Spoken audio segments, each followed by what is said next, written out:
personne ne sorte. Monsieur, ça va? Appelez la maréchaussée.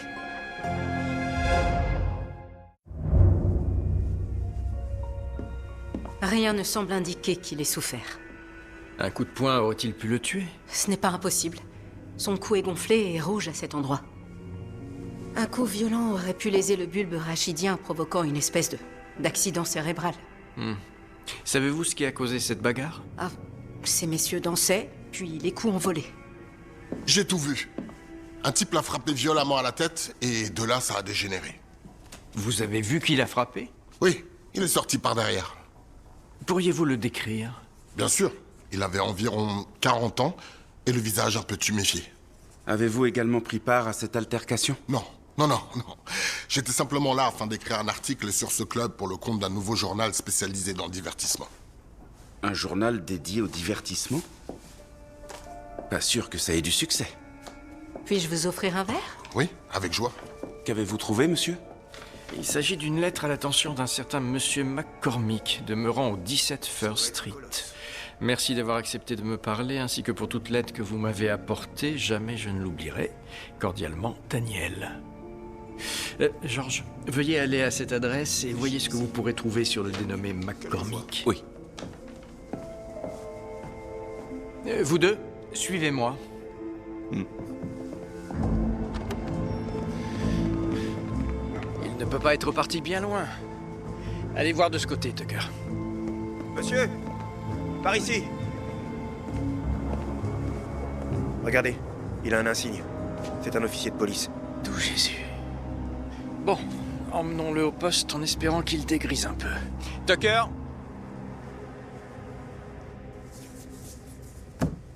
Inspecteur Richard Tauber. Un témoin a vu un homme présentant une certaine ressemblance avec vous en train de se bagarrer avec un client au milieu du Star Bright Club. C'est plus qu'une ressemblance. Et j'en suis pas fier, mais je suis pas en service ce soir. Et connaissiez-vous la victime? McCormick? La victime? Et pourquoi vous parlez de victime? Parce qu'il est mort. Nom de Dieu. C'était seulement un inconnu croisé au bar. Et que s'est-il passé? Il était sous. Il m'a mis un coup de poing et je l'ai frappé à mon tour. Assez fort pour le tuer? Je vous jure que c'était pas intentionnel. Je crois que vous savez comment ça fonctionne. Je vais officiellement prendre votre déposition. Je veux m'entretenir avec le commissaire. Je vous demande pardon? Je vous dirai pas un mot de plus. Je veux parler au commissaire Stewart et à personne d'autre. Vous étiez vraiment obligé de mêler le commissaire à ça, Murdoch? Je regrette, mais cet inspecteur Tauber ne voulait plus répondre à mes questions. Il y a forcément quelque chose que nous ignorons, alors. Ah. Navré de vous avoir dérangé en pleine nuit, monsieur le commissaire. Ne vous en faites pas, ce n'est rien. Monsieur, de quoi l'inspecteur Tauber voulait-il vous parler, en fait? Oh, il a demandé ma clémence. Ce n'était qu'une altercation dans un club entre deux clients ivres. L'aviez-vous déjà rencontré? Bah, quand il sera dégrisé, faites néanmoins preuve de rigueur. Prenez sa déposition et menez les investigations nécessaires pour faire la lumière sur cet incident. Oh, si vous avez des délinquants en garde à vue, ils vont peut-être se montrer agressifs vu qu'il est policier. Nous le mettrons dans une cellule individuelle. Parfait. Bien, sur ce, bonsoir messieurs. Et Tom, n'oubliez pas que demain nous déjeunons avec le comité de contrôle. Vous avez déjà rencontré Melvin Banks, mais les autres membres disposent d'une influence déterminante, y compris Chadwick Vaughn. Et je veux leur présenter le candidat tout en haut de la liste pour me succéder. Merci, monsieur. À demain. Vous avez entendu ça? Je suis en haut de la liste. Le gosse du Yorkshire pourrait bien diriger la maréchaussée.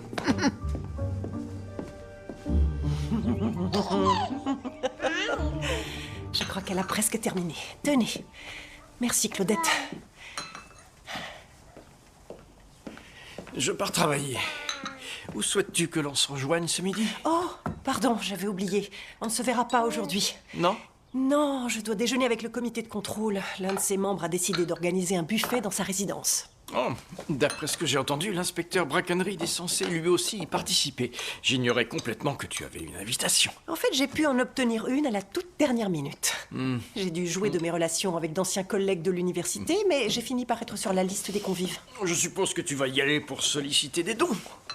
Oui, j'espère ainsi pouvoir faire l'acquisition d'un électrocardiographe pour l'hôpital. Formidable. En connaissant ton incroyable pouvoir de persuasion, je suis certain que tu vas y arriver. Je vous souhaite une excellente journée. À peine plus de 18 $ pour ce mois-ci? Il n'y aurait pas une petite erreur? Non. Oh, si c'est pas malheureux. Georges, Monsieur? votre fouille chez McCormick a-t-elle été fructueuse? Ah oui, j'ai découvert le carnet d'adresses que voici. Et en le consultant, regardez quel nom j'y ai trouvé. Richard Tauber. Le même qui est en cellule à l'instant où je vous parle? Oui, et d'après le jaunissement des pages, j'imagine que les deux se connaissaient depuis un moment. Il a déclaré que McCormick n'était qu'un inconnu qu'il avait croisé au bar. Intéressant. Inspecteur Tauber...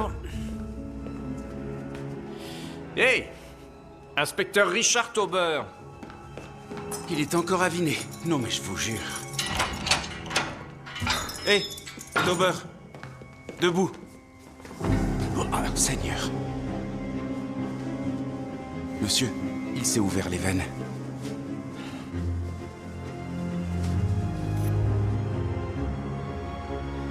Le meurtrier s'est tué à son tour, apparemment. Un suicide dans nos cellules. C'est une honte pour le poste numéro 4. Que s'est-il passé, Higgins? Je l'ignore, monsieur. Je l'ai fouillé moi-même quand nous l'avons amené. Du travail bâclé, oui. Il avait un rasoir, bon sang. Résultat, il s'est tué en détention. Je dois déjeuner avec le commissaire. Comment je vais lui annoncer ça? Réglez-moi cette affaire, Murdoch. Qui était de garde hier soir? Harris et McNabb, d'après le tableau de service. J'aimerais leur parler individuellement. Bien, monsieur. Quant à vous deux, allez faire un tour au domicile de Tauber et tâchez de trouver des indices qui pourraient nous éclairer sur ses liens avec McCormick. À vos ordres. Écoutez, je suis resté ici la nuit entière, durant tout mon service. Je vous le jure. Avez-vous vérifié les cellules? Oui, bien sûr. Auriez-vous été occupé à faire quoi que ce soit susceptible de détourner votre attention? Nous avons joué au rami pour passer un peu le temps. Oh. Continuez, je vous écoute. McNabb faisait les rondes, je m'occupais du téléphone. Tucker se trouvait là en même temps, alors on a fait quelques parties. Comment ça, il se trouvait là en même temps? Je croyais que j'étais de nuit hier, alors je suis venu. Mais il s'avère que je m'étais trompé. L'agent Harris m'a également confié qu'au lieu de rentrer aussitôt chez vous, vous avez décidé de faire quelques parties de cartes. J'ai des petits soucis avec ma femme. Je pensais être plus heureux au jeu. Avez-vous remarqué autre chose qui sortait de l'ordinaire? Non. Et l'armoire à clé était fermée. L'armoire à clé? Oui, l'armoire de sécurité, dans laquelle vous êtes censé ranger les clés des cellules. Vous remettez bien toutes les clés dans cette armoire, dès que vous avez fini vos rondes, n'est-ce pas?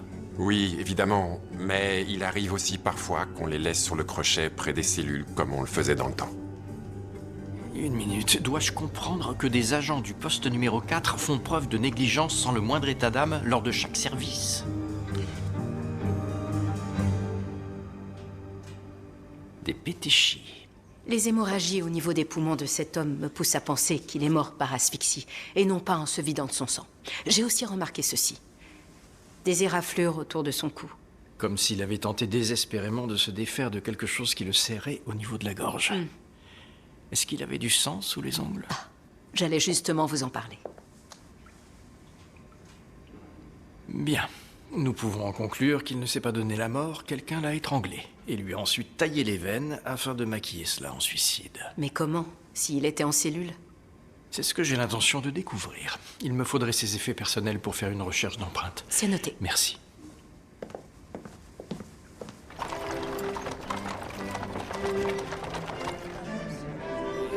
Je suis sûr qu'il ne devrait plus tarder. Avez-vous vu le résultat du match de rugby hier soir? Ah oui, Seigneur, cet arbitre était d'une malhonnêteté. Vous devriez le faire arrêter, Stewart. Ah, Thomas, je vous cherchais. Venez que je vous présente quelques membres du comité de contrôle. Chers amis, voici Thomas Brackenreed, l'inspecteur en chef du poste numéro 4. Je vous présente Mason Jeffries et l'hôte de ce déjeuner, Chadwick Vaughn. Bienvenue, inspecteur. Merci beaucoup de me recevoir. Quelle belle maison. Si je comprends bien, le commissaire Stewart soutient votre candidature pour lui succéder. Les méthodes de Francis sont très efficaces, alors si vous lui convenez, vous me convenez aussi. Le comité pourra-t-il toujours compter sur l'entière coopération de la police si vous êtes, quand vous serez nommé commissaire? Monsieur Vaughn, je vous en fais la promesse solennelle. Tant mieux. C'est rassurant de voir la police faire un travail si précieux. Bonjour, inspecteur. Ah, bonjour, Murdoch m'a dit que vous seriez là. Je vous sers. Oui, merci.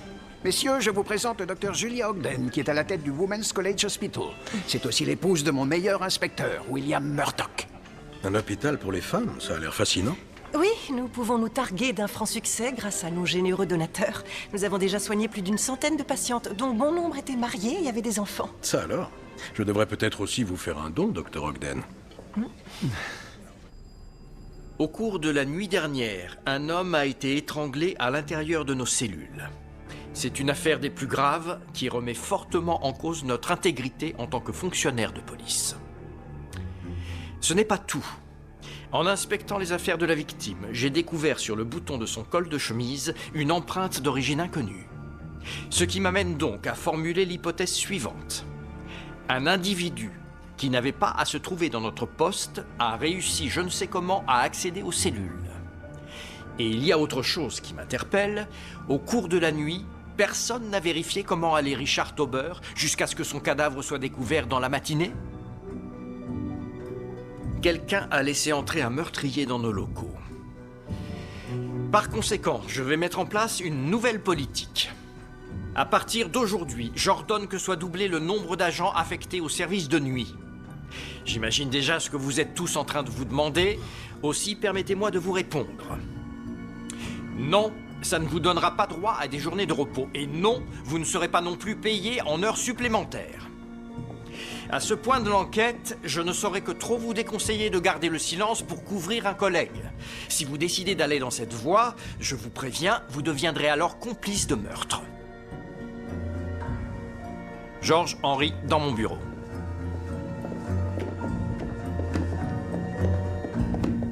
Eh bien, voilà une excellente nouvelle. Si quelqu'un l'a tué, c'est que je n'y suis pour rien. Voyons, que savons-nous pour l'instant? D'après nos investigations, il semblerait que McCormick et Tauber travaillaient au poste 3 il y a une vingtaine d'années. Ils étaient même coéquipiers.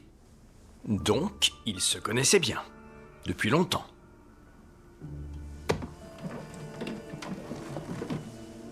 Bon, vous deux, allez au poste 3 afin d'en apprendre davantage. Et vous, monsieur?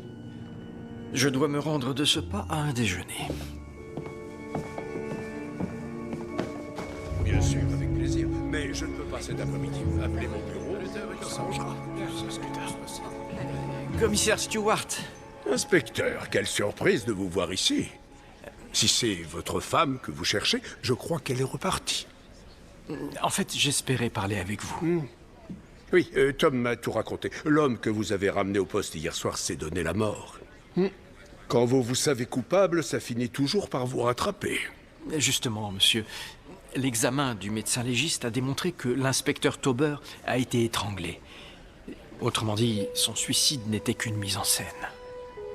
C'est une nouvelle bouleversante. Et lorsque vous avez parlé avec lui, vous a-t-il fait part d'éventuels ennemis qu'il avait ou... Pas du tout. Nous avons également appris que l'homme mort sous ses coups était un ancien membre de la maréchaussée, un certain Dean McCormick. Lui et Richard Tauber ont même fait équipe il y a 20 ans de cela. Par tous les saints. Connaissiez-vous ce McCormick? Vous êtes là pour ça, alors? Vous pensez que je vous dissimule des informations? Ah non, ce n'est pas ce que... Si j'avais eu autre chose à ajouter, je vous en aurais fait part, comme tout bon policier qui se respecte. Bien sûr. Veuillez excuser l'inspecteur Murdoch. C'est quelqu'un de très méticuleux. Parfois même un peu trop. Monsieur, je ne pensais pas que vous seriez là avant nous. Comment était votre déjeuner? Je n'ai rien mangé. Qu'avez-vous découvert? Pas grand-chose, si ce n'est que McCormick a fait équipe pendant quelque temps avec Tauber avant de démissionner. Et l'inspecteur en chef a-t-il pu vous en dire plus? McCormick a, semble-t-il, quitté son poste peu après avoir enquêté avec Tauber sur un cambriolage. C'est peut-être une piste. Avez-vous demandé le rapport d'enquête? L'inspecteur en chef a dit qu'il le trouverait, mais que ce serait long.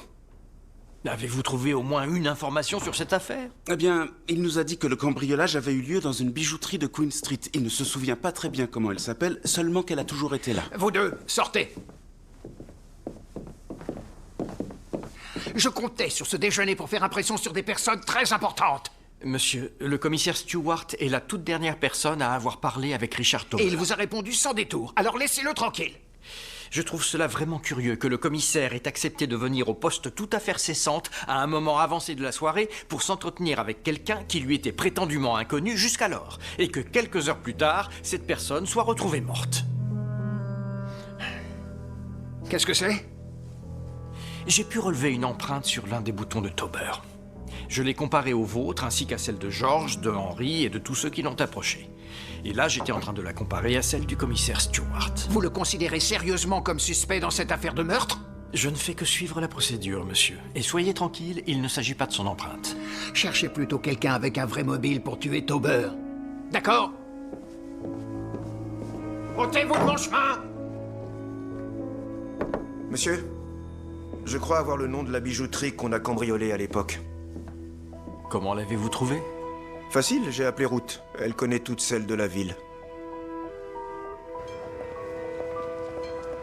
Selon nos informations, vous avez été victime d'un cambriolage il y a une vingtaine d'années. Oui, il y a pratiquement 20 ans, jour pour jour, que ça a eu lieu. Et comment cela s'est-il passé concrètement? Le voleur est monté sur le toit et ensuite il est entré par la lucarne. Ce soir-là, je me trouvais dans l'arrière-boutique où j'avais commencé à examiner quelques pierres et je m'étais endormi. Le bruit m'a réveillé et c'est là que je l'ai vu s'enfuir par la porte avec une poignée de colliers. Une chance que vous n'ayez rien eu. Oui, et j'en remercie le ciel. Malheureusement, le voleur a tué 2 jeunes femmes qui habitaient à côté. Comment cela?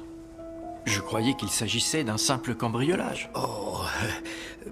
Voyez-vous, quand il est entré par le toit, il a retiré la lucarne de ses gonds, puis il l'a reposée sur la sortie du conduit d'évacuation de la cheminée installé dans l'appartement voisin. Celle-ci est donc restée bouchée toute la nuit. Et ce sont les fumées qui ont tué vos voisines? A-t-on au moins attrapé le coupable? 2 policiers ont arrêté un homme, seulement ce n'était pas celui que j'avais vu. Vous en êtes sûr? J'ai vu la photographie du suspect qu'ils avaient interpellé et je peux vous garantir qu'il ne ressemblait pas du tout à mon voleur. Donc ils ont mis un innocent en prison? Il n'est même pas arrivé jusque-là, ils l'ont tué lors de son arrestation. Accepteriez-vous de nous suivre au poste afin de nous donner une description détaillée de l'homme que vous avez vu ce soir-là? Oh, c'est que ça remonte à tellement longtemps. Essayons toujours. Très bien, laissez-moi aller prévenir ma femme. Il semblerait que Tauber et McCormick aient arrêté un innocent, monsieur. S'il n'y avait que ça, ils l'ont tué également. Une erreur on ne peut plus tragique. Ou elle était délibérée. Mais monsieur, pour quelle raison aurait-il voulu le tuer? Ça, c'est la question primordiale.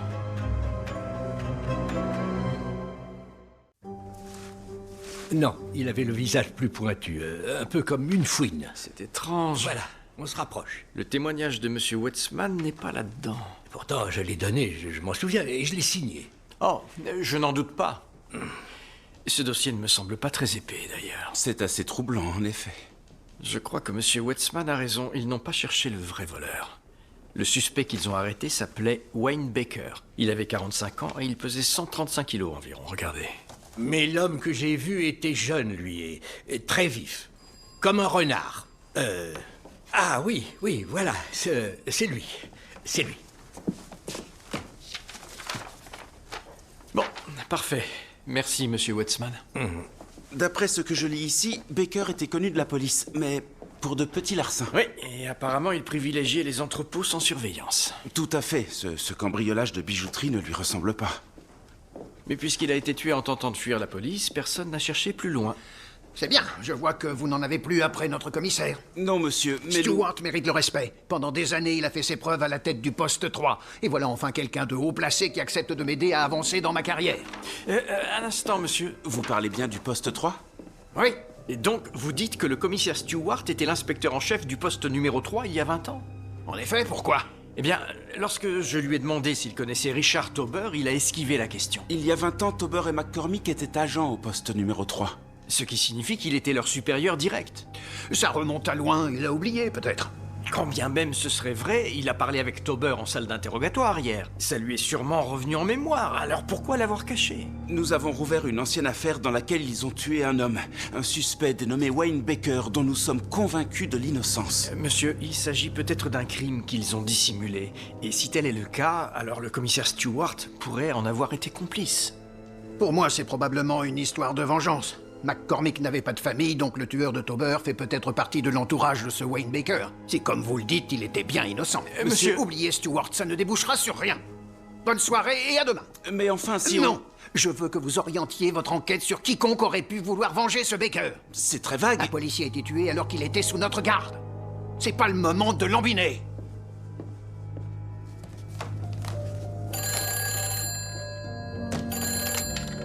Inspecteur Murdoch? Monsieur, j'ai fini par mettre la main sur une nécrologie de Wayne Baker. Il avait une fille prénommée Daniel. Daniel? Comme sur la lettre que nous avons trouvée sur Monsieur McCormick? Exactement. Vous avez fait du bon travail, George. Êtes-vous encore au poste? Oui. Rentrez chez vous alors. Nous reprendrons les recherches demain. Je vous appelais aussi pour ça, monsieur. Il y a beaucoup moins de Baker dans l'annuaire. On pourrait le penser. Oh. En l'occurrence, j'ai l'adresse de Mademoiselle Baker sous les yeux. 46 Agnès Street. Je vous retrouve là-bas.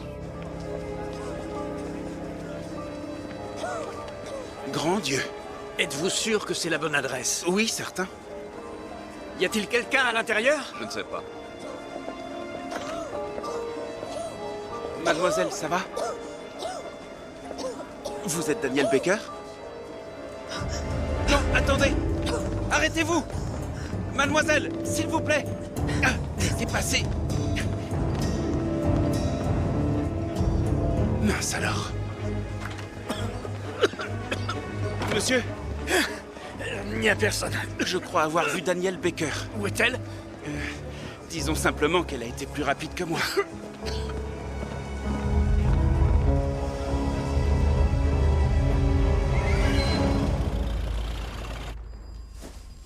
On a trouvé ça enfoncé dans sa cheminée. La fumée s'est accumulée dans l'appartement. Ce qui est arrivé ressemble étrangement à la terrible tragédie dont ont été victimes les voisines de la bijouterie Wetzman il y a 20 ans. Serait-ce un avertissement? Un sabotage destiné à venger leur mort? Ça se pourrait bien. Ou alors... Ce qui s'est passé il y a 20 ans n'était peut-être pas un accident, en fin de compte. Donc, selon vous, le cambriolage de la bijouterie aurait pu être un subterfuge pour couvrir des meurtres? Nous devons au moins envisager cette hypothèse.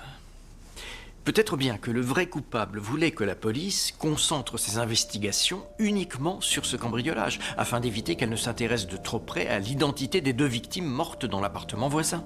Mais pourquoi se serait-il attaqué à Daniel? Pourquoi le vrai coupable s'en serait pris à la fille de l'homme que la maréchaussée avait arrêté à sa place? Peut-être c'est elle ce qui s'est réellement passé le soir en question. En d'autres termes, que 2 policiers ont tué son père. Je me suis permis de visiter votre hôpital pour femmes, Dr. Ogden. J'avoue que j'ai été impressionné. Merci. Vous n'êtes pas passé inaperçu. Tellement impressionné d'ailleurs que j'ai demandé à mon comptable de vous faire un chèque d'ici la fin de la semaine. C'est très gentil à vous, Monsieur Vaughn. Ce n'est pas de la gentillesse. Je tiens beaucoup à mon épouse et je veux montrer la voie en aidant à améliorer la santé des femmes. J'admire votre esprit progressiste. À l'occasion, j'aimerais également vous inviter à dîner avec votre mari l'inspecteur. Oh! Un couple aussi érudit doit avoir des conversations passionnantes. En outre, j'ai une cave remplie d'excellents vins. Oh, ce serait avec joie. Quoique, William ne boit pas. Non, je comprends. Mais moi si. Formidable. Santé. Oh, Madame Hart, merci d'être passée. En quoi puis-je vous aider, inspecteur? Je cherche à obtenir des renseignements sur 2 jeunes femmes dont le décès remonte au 2 décembre 1891. Je vais voir ce que je peux trouver. Avez-vous réussi à découvrir qui a tué Richard Tauber? Non. Oui, qu'y a-t-il? J'aimerais vous dire un mot. Je vous souhaite d'élucider cette affaire avant qu'un autre de vos détenus arrive sur ma table d'autopsie. Je vous remercie. Entrez, je vous prie. Navré de ne pas m'être manifesté plus tôt. Ça concerne la nuit durant laquelle Tauber est mort. Continuez. Lorsque je suis arrivé ici, l'agent McNabb fumait une cigarette à l'arrière.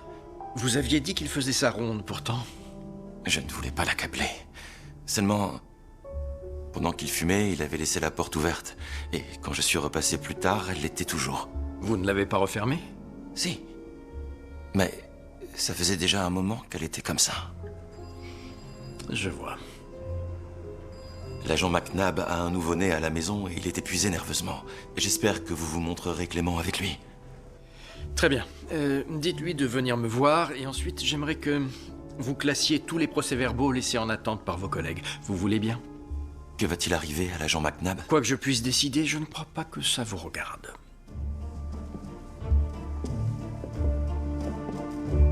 Vous seriez prêt à nous quitter? Si Murdoch ne gâche pas tout. Vous nous manqueriez dans ce cas. Merci, ça me touche, Crabtree.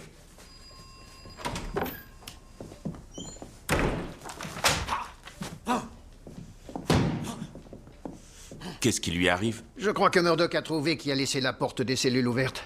Fichu McNabb. Très bien, je dois vous laisser. Je vais retrouver Stewart. Et ensuite, nous irons voir le comité. L'élection du nouveau commissaire se fera en fin de semaine. Souhaitez-moi bonne chance. Bonne chance, monsieur. Non. Non, je vous demande de vous occuper de ça.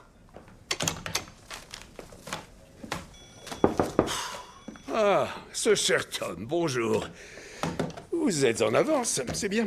Écoutez, il va sans dire qu'avec mon soutien, cet entretien ne devrait être qu'une simple formalité. Je suis déjà ravi qu'on me donne ma chance. Je vais voir si le comité est réuni.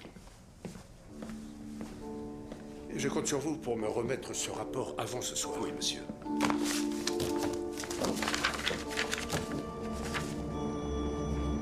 Dites-leur que nous arrivons. C'est bon, le comité est enfin prêt à vous recevoir. Tom? Et je suis prêt aussi. Si l'inspecteur Brackenreed a sa promotion, ce ne sera plus pareil ici. Inspecteur Murdoch? D'accord. Ne le lâchez pas, McNabb. Nous vous rejoignons. McNabb? Je croyais que vous l'aviez mis à pied. C'était un stratagème. Lorsque Tucker est venu me dire que McNabb, lui qui ne sent jamais le tabac, avait oublié de refermer la porte de derrière après être sorti fumer, j'ai su qu'il mentait. Alors j'ai demandé à McNabb de suivre Tucker et il vient de le voir discuter avec le commissaire Stewart. Prévient-on l'inspecteur Brackenreed? Non.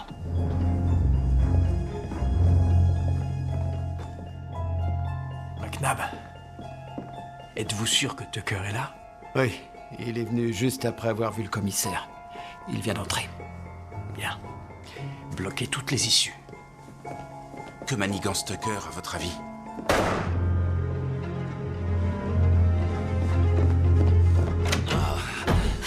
Mademoiselle Baker?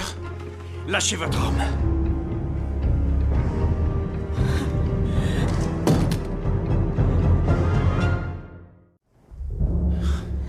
Il est venu pour m'éliminer. Pourquoi aurait-il voulu vous tuer? C'est une accusation très grave, mademoiselle Baker. Répondez-moi. Que faites-vous ici? Le commissaire Stewart m'a demandé de mettre mademoiselle Baker à l'abri hors de la ville. En aucun cas, je ne lui aurais fait du mal. Il ment. Il s'est jeté sur moi. Je vous jure qu'il ment. Quelle qu'en soit la raison, vous avez blessé un agent de police. Vous allez devoir nous suivre au poste.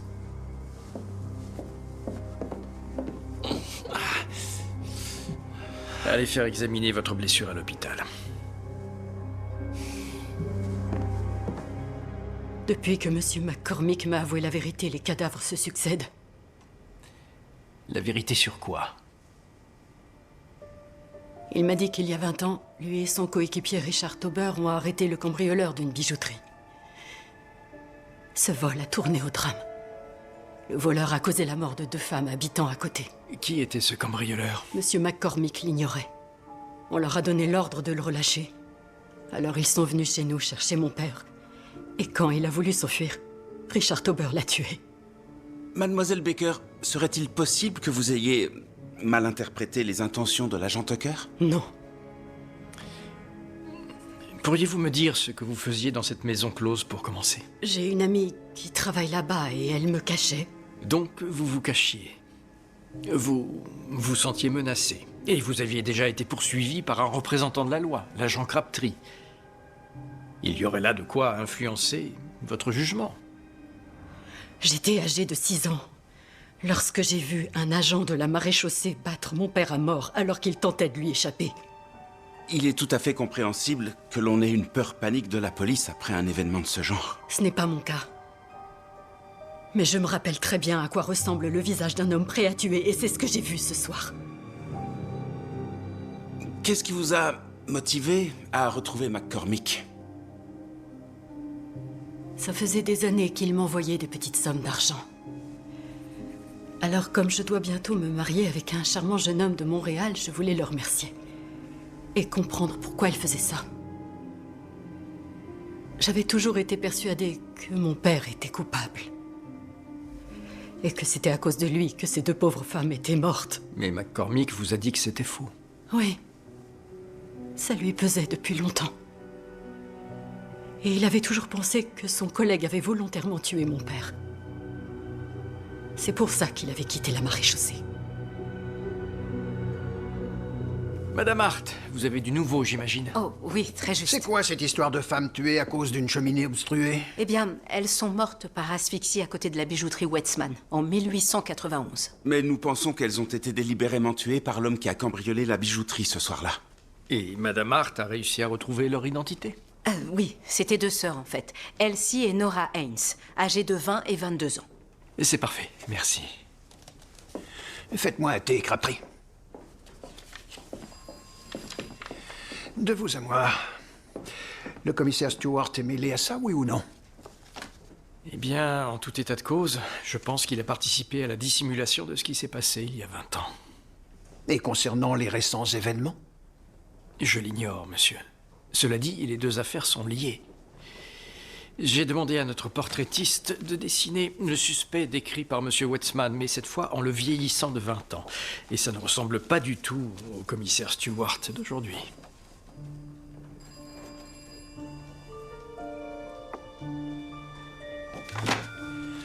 Ne faites rien. Pourquoi? Vous le connaissez? Excellent coup. C'est plaisant de jouer contre un adversaire digne de soi. Je soupçonne mes domestiques de me laisser gagner. Une autre partie? Je préfère arrêter sur une victoire. Ah, c'est toujours plus judicieux. Alors, dites-moi, inspecteur, vous n'êtes pas là pour jouer au billard. Que me vaut l'honneur de cette visite impromptue? Eh bien, monsieur Vaughn, dernièrement, on m'a rapporté des faits troublants. Lesquels? C'est une histoire qui remonte à très longtemps. Est-ce que les noms d'Elsie et Nora Haynes vous disent quelque chose? Je ne vois vraiment pas de qui vous voulez parler. Vous étiez déjà marié en 91, n'est-ce pas? Que s'est-il passé? Votre maîtresse ne voulait plus avoir à se cacher? Ces 2 sœurs avaient toujours eu une estime exagérée d'elles-mêmes. Nora et moi ne faisions que nous amuser. Mais Elsie lui mettait sans cesse des bêtises dans la tête, en l'incitant à tout révéler à ma femme. Leur mort n'avait donc rien d'accidentel. Et ce cambriolage n'était qu'une diversion. Vous êtes en lice pour devenir commissaire. Je siège au conseil, vous le savez. Et je peux entraver votre promotion. Réfléchissez plutôt à ce que vous pourriez m'offrir pour acheter mon silence. En plus de cette promotion. Je vous donnerai bien d'autres avantages. De l'influence. Un accès à toutes sortes de cercles exclusifs. C'est ce qu'a obtenu Stewart? Oui. Il m'a tiré d'affaire une fois. Alors je l'ai aidé à mon tour. Et vous vous êtes mutuellement rendu service avec Richard Tauber. Vous êtes entré dans mon poste avec la complicité de Stewart. Je constate que vous en savez déjà beaucoup, inspecteur. Francis a fait en sorte qu'on m'ouvre la porte de derrière. Il croyait que je pourrais payer Tauber pour qu'il se taise. Mais vous ne l'avez pas fait. Non. Les gens comme lui en demandent toujours plus. Ils savaient que c'était moi le jeune homme qu'ils avaient relâché. Il m'avait à sa merci, alors j'ai dû faire ce qu'il fallait. Je suis enchanté que nous ayons eu cette conversation. Tout a été enregistré pour la postérité. Je me suis procuré les empreintes de Vaughn, et c'est effectivement lui qui a touché le bouton de la chemise de Tauber. Le commissaire Stewart n'est pas vraiment blanchi de tout soupçon pour autant. Non. 2 fois, il a fait des concessions à Vaughn, et 2 fois, des innocents ont trouvé la mort. Et il a dissimulé des preuves. J'ai vu la déposition du bijoutier sur son bureau. Écoutez, Murdoch, vous et moi avons déjà contourné la loi aussi. Je sais, monsieur. Aucun de nous n'est irréprochable ni infaillible. Si je dénonce le commissaire publiquement, il se peut que je n'ai pas cette promotion. C'est mon seul soutien devant le comité. Oui, je comprends. C'est à vous de décider, monsieur. Faut savoir pourquoi vous harcelez comme ça. Je vous ai dit de circuler. Seulement une petite pause. C'est vrai. Tucker. Vous êtes sourd. Non, fatigué. Oui. Agent Tucker. Je sais que vous avez laissé entrer un tueur à l'intérieur de notre poste. J'ai ouvert à quelqu'un. J'ignorais que c'était un tueur. Sur ordre de qui? Du commissaire Stewart. Votre manquement a eu pour conséquence la mort d'un homme. Quel genre de sanction cela mérite-t-il, à votre avis? Aucune. L'ordre venait directement du commissaire et je ne devais pas en parler. Je n'ai fait qu'obéir à un supérieur.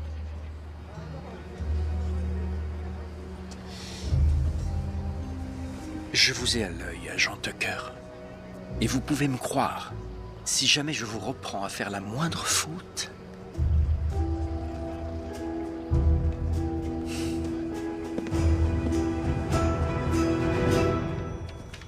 Tom, je vous félicite. Vous et le poste 4. Ça me réconforte de savoir que Vaughn va enfin être envoyé en prison. Il était grand temps, si vous voulez mon avis.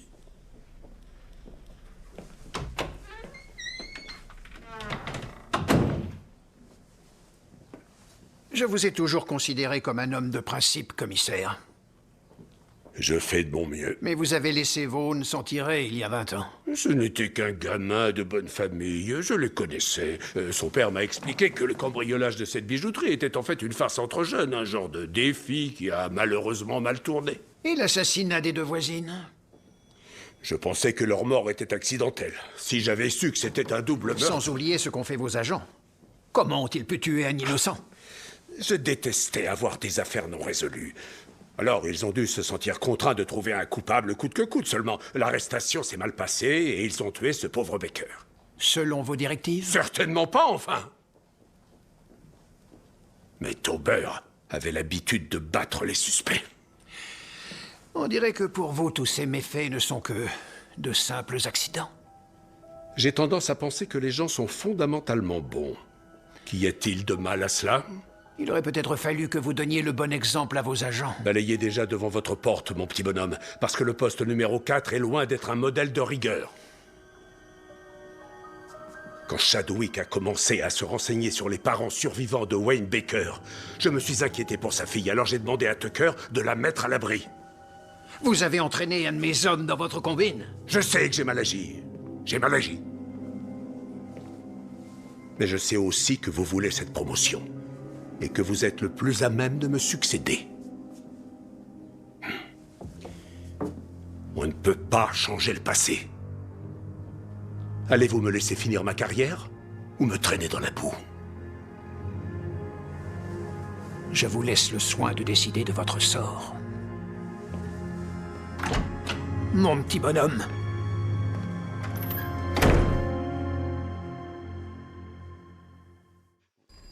Chadwick Vaughn a été incarcéré?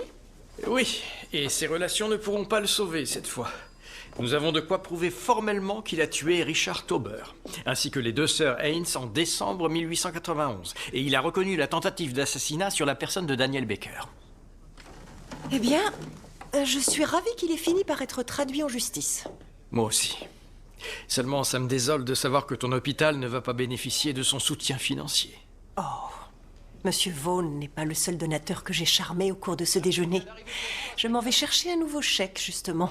Oh oh. Donc tu vas quand même pouvoir équiper l'hôpital de ce fameux électrocardiographe, finalement. Tiens, on dirait que quelqu'un a reçu une bonne nouvelle. Il faut croire que le comité de contrôle a accordé sa promotion à l'inspecteur Brackenreed. Oh, ça te concerne aussi, tu penses? Aucune idée. Je te retrouve à la maison.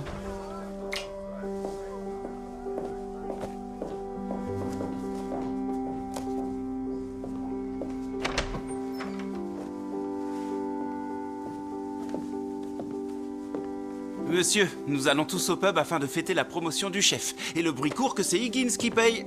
Comment ça? Attendez! Qui a dit que j'invitais tout le monde? Toutes mes félicitations. Je vous remercie. J'ai cru entendre que le commissaire avait démissionné pour répondre de ses actes. Il a fait ce qui était juste. Vous savez, Murdoch, j'ai été à la tête du poste 4 pendant... 20 ans, à 2 ou 3 mois près. Oui.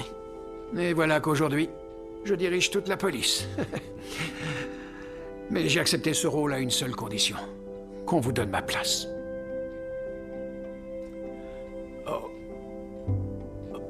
Je ne m'y attendais pas, monsieur.